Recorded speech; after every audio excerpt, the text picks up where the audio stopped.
The Prelude is William Wordsworth's autobiographical epic, inspired and influenced by Coleridge, and is basically his attempt to narrate the growth of his mind for his friend. Wordsworth started the poem in 1798, not long after writing Tintern Abbey, and the version that we're reading is the two-part prelude, which is basically his first effort, which became the germ of a much longer work. He revised it into 5 books in 1804 and then 13 in 1806. And he continued to revise it throughout his life and never actually published it himself. The latest version he produced was 14 books long and published posthumously in 1850. Scholars have disagreed about which version of the poem should be taken as authoritative.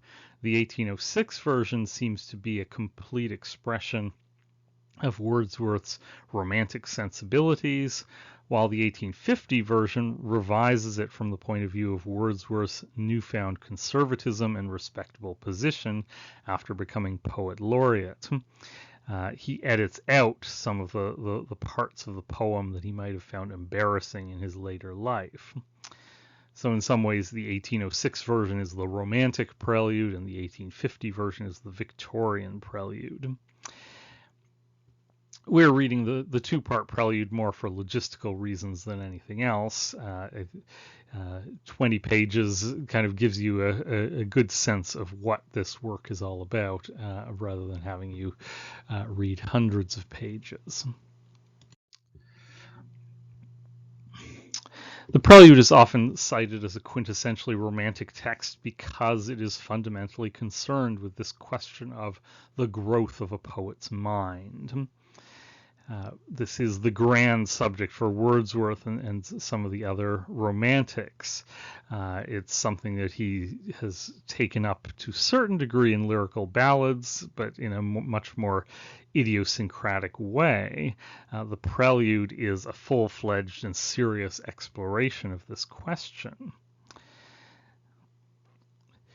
It's also significant that it is written in an epic style, but of course epics are supposed to be about major historical, cultural, religious events. So the exercise of writing one's life story in epic form would, in other periods, have appeared laughably absurd. That epic is supposed to be reserved for these grand world historical events. So Wordsworth is making a strong statement just by selecting this form for a poem about his own internal development.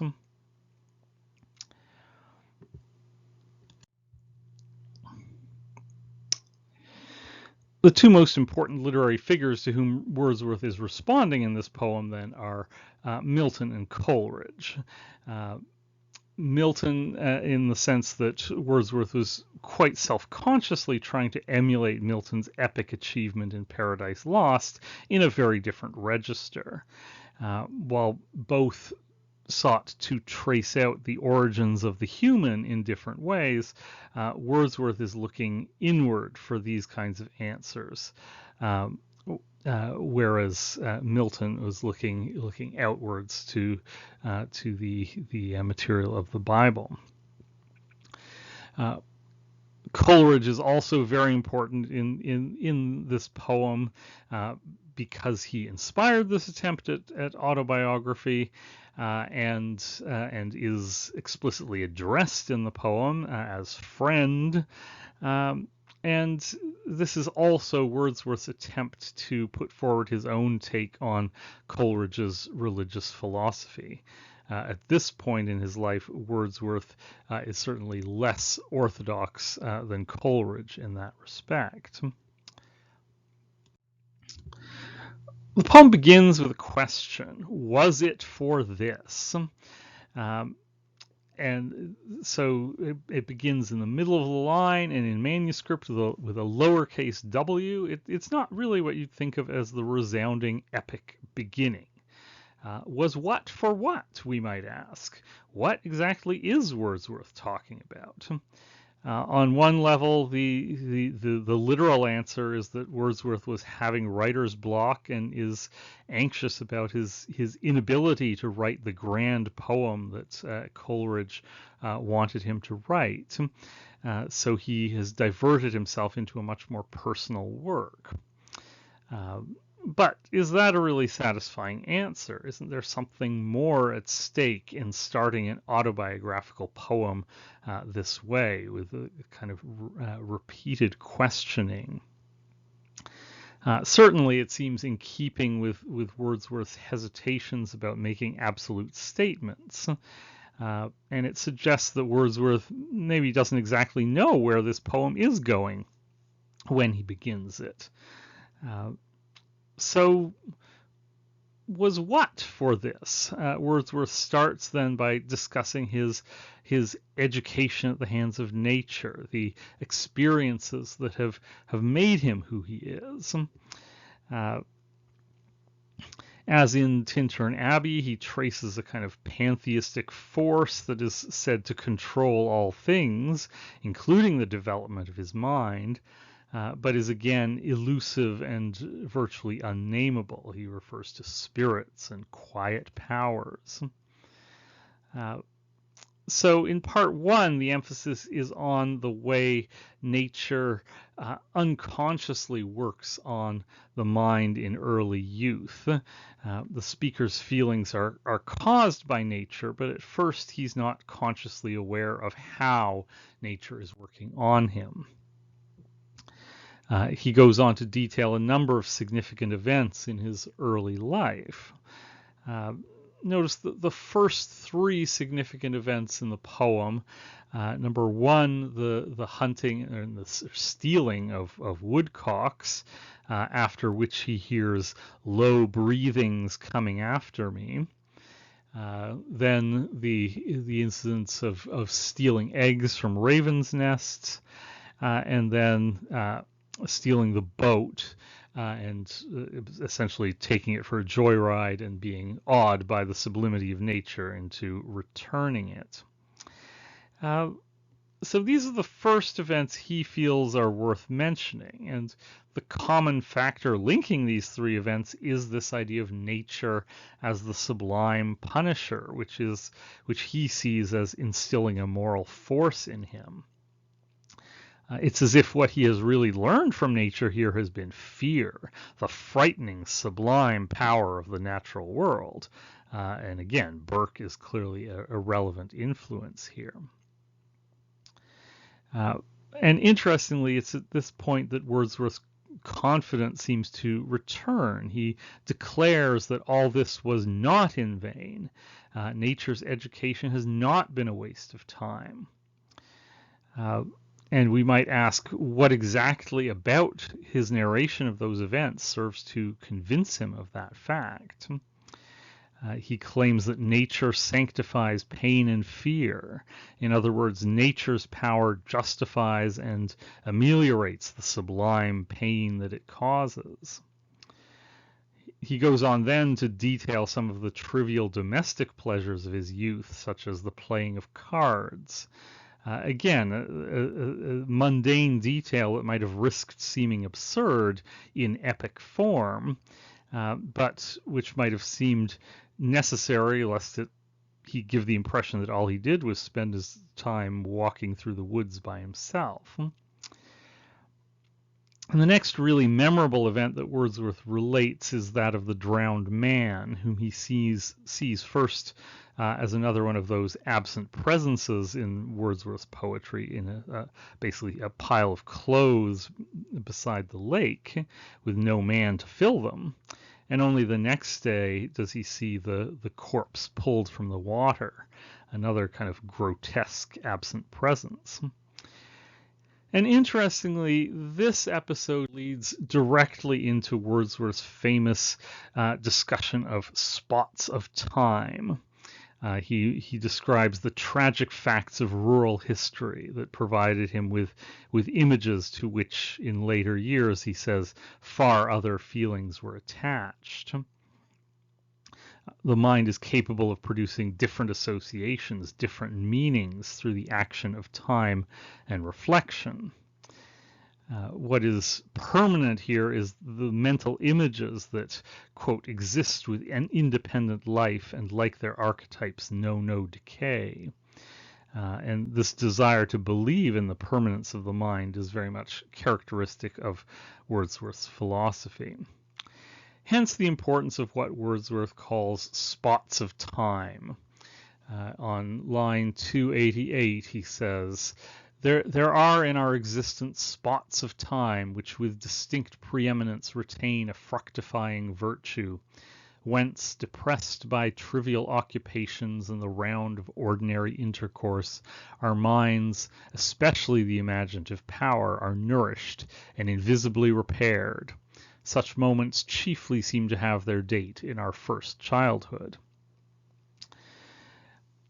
So Wordsworth is gives this title of spots of time to these sort of isolated memories that are made vivid through the imaginative mind, and that he suggests provide some kind of strength and reassurance to the mind, especially because of their association with powerful feelings.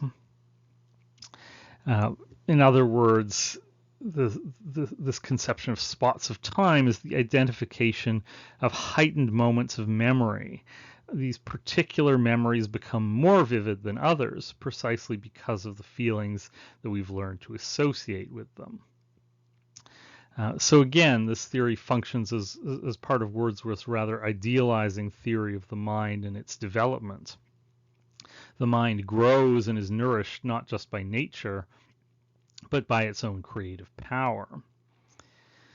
But if this is true, it's also worth noting how the poem generates this theory. It comes directly after the drowned man episode and directly before an episode in which the young Wordsworth is lost in the moors, very close to the gibbet on which a murderer has been hung.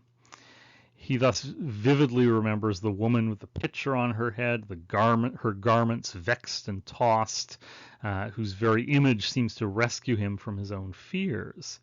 The image produces what he calls a visionary dreariness, which is an oxymoron that expresses both the mundane nature of the image and the heavy emotional investment that he has now attached to it. Which invites the question, to what extent are these spots of time not a paradigm for an idealized form of memory, but for a traumatic failure of memory? What's memorable about each of these images is clearly not the images themselves, but the fact that the emotional impact of these images far exceeds anything that inheres within the image itself. So Wordsworth is theorizing a mind that draws its strength from nature and becomes independently imaginative and self-sustaining. But we might also look at how that differs from the version of the mind that is produced in the poetry itself. We might ask, if the mind is to be conceived as a positive force, as Wordsworth seems to be trying to do, why does he have such trouble making the effects of the mind seem that they are positive? Why is he plagued by traumatic memories? And how is he able to give these memories the idealizing interpretations that he ascribes to them? In short, I'm suggesting we don't have to necessarily take Wordsworth at face value. We need to look at what his poetry does as well as what he claims to be doing with it.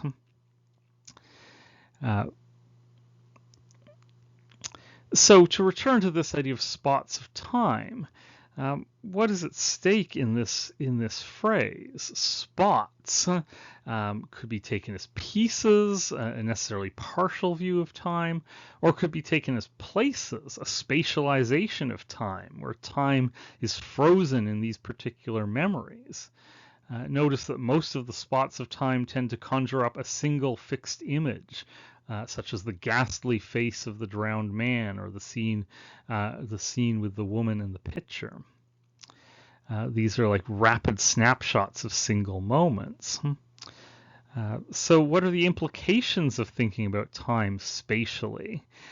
Clearly, Wordsworth's technique is concerned with freezing time so it doesn't flow onwards, and so that the development of the poet's mind is traced not as a linear development, but as a disconnected series of moments. It's also worth mentioning that in the subsequent versions of this poem, these spots of time that come in such rapid succession here are there spread out across the 14 books, some of them coming very late in the poem. So if we here take these moments as being constitutive of the origin of the poet's mind, Wordsworth himself comes to correlate them as indicative of the entire course of its growth, from originary experience to a sense of depression and loss to the reconstitution of the mind and its faith in poetic endeavor. So Wordsworth explicitly theorizes spots of time as a beneficial form of memory. They reveal to us a connectedness to the world around us. We're not as isolated as we might think.